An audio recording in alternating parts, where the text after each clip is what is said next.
বিয়ে করেছেন ছোট পর্দার অভিনেত্রী ও মডেল শবনম ফারিয়া। শুক্রবার দুই পরিবারের সদস্যদের উপস্থিতিতে মসজিদে খেজুর ছিটিয়ে বিয়ের আনুষ্ঠানিকতা সম্পন্ন করা হয়। প্রথম স্বামীর সঙ্গে ডিভোর্সের প্রায় 5 বছর পর ফের বিয়ের পিঁড়িতে বসলেন আলোচিত এই অভিনেত্রী।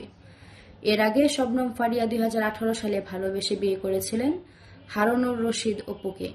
প্রথম স্বামী তখন একটি বেসরকারি বিপণন সংস্থার জ্যেষ্ঠ ব্যবস্থাপক হিসেবে কর্মরত ছিলেন। বিয়ের ঠিক 1 বছর 9 মাসের মধ্যে বিচ্ছেদ ঘটে শবনম ফারিয়ার। অপুকে 2020 সালের 27 নভেম্বর ডিভোর্স দেন তিনি। দ্বিতীয়বার বিয়ের বিষয়টি ফারিয়া নিজেই গণমাধ্যমকে নিশ্চিত করেছেন। শবনম ফারিয়া জানিয়েছেন, তার দ্বিতীয় স্বামীর নাম তানজিম তৈয়ব। তিনি রাজশাহীর ছেলে। অস্ট্রেলিয়ার ইউনিভার্সিটি অব সাউথ ওয়েলস থেকে ফিনান্সিয়াল ইঞ্জিনিয়ারিংসে স্নাতকোত্তর সম্পন্ন করেছেন। বর্তমানে তিনি বাংলাদেশের একটি শীর্ষস্থানীয় বেসরকারি ব্যাংক অ্যাসিস্ট্যান্ট ভাইস প্রেসিডেন্ট হিসেবে কর্মরত। এই অভিনেত্রী আরও বলেন, বিয়ে নিয়ে আমার অনুভূতি বরাবরই জটিল, আতঙ্কের চেয়ে কিছু কম নয়।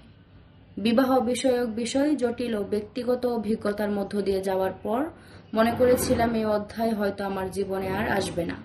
তবে সময়ের প্রবাহে এবং পরিবারের আকস্মিক সিদ্ধান্তে এই পরিণয়।